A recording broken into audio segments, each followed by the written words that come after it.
Okay, so then we got to keep a running total. Many programs require tasks. Many programming tasks require you to calculate the total series of numbers, sales totals, or scores. The calculation generally requires two elements.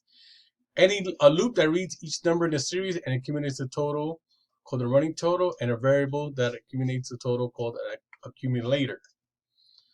So we can set the accumulator to 0. Is there another number to read? Yes. Read the next number, add the number to the accumulator, and then keep going, right, in the loop. A post-test running total loop is an example of one, right? It says daily sales, total sales, right? How many sales, enter the sales for the day,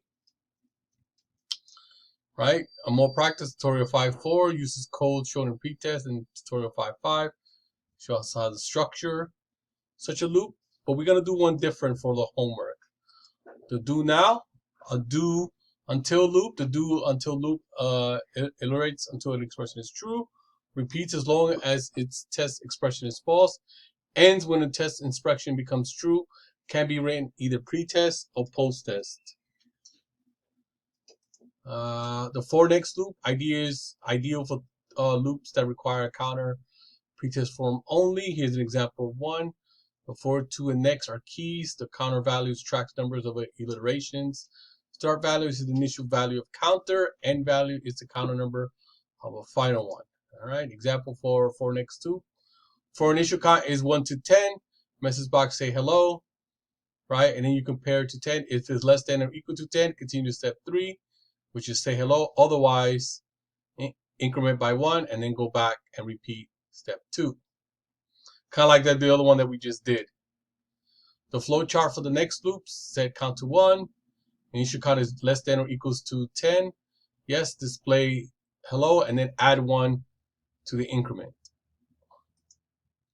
Specifying step value. Step value is a value added to the counter variable at the end of each iteration. Optional, and if not, specify defaults to 1. The following loop iterates 10 times with the counter value 0, 10, 20, etc. Right? For initial count equals 0 to 100. Step 10, message box. Right? And the step value may be negative, causing the loop to count backwards. If you instead of 0 to 100, you do 10 to 1 and you step 1, so it's gonna go back 10, 9, 8, 7, 6 until it gets to 1.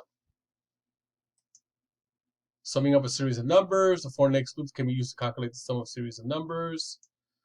Optional, breaking out of a loop. In some cases, it's convenient to end the loop before the test condition ends. The following statements accomplish this. Exit do using the do while loops, and exit for using the for next loops. Use this capability with caution. It bypasses the normal loop termination, makes coding more difficult to debug. The last slide, deciding which loop to use. Each type of loop works best in different situations. The do while loop, when you wish to loop the repeat as long as the test expression is true or at least once, has a pretest loop. And the do until loop, when you wish to loop the repeat as long as the test expression is false or at least once, has a pretest loops. And the for next loops, primarily used when the number of required iterations is known. So for the homework, I want you to do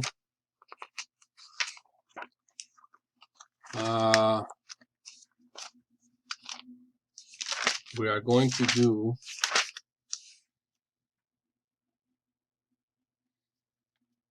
do a running subtotal. Let's see, sum of numbers. Right, you're going to create an application that displays a form similar to figure 544. Enter the number, right, and then it's gonna at the end it's gonna add it.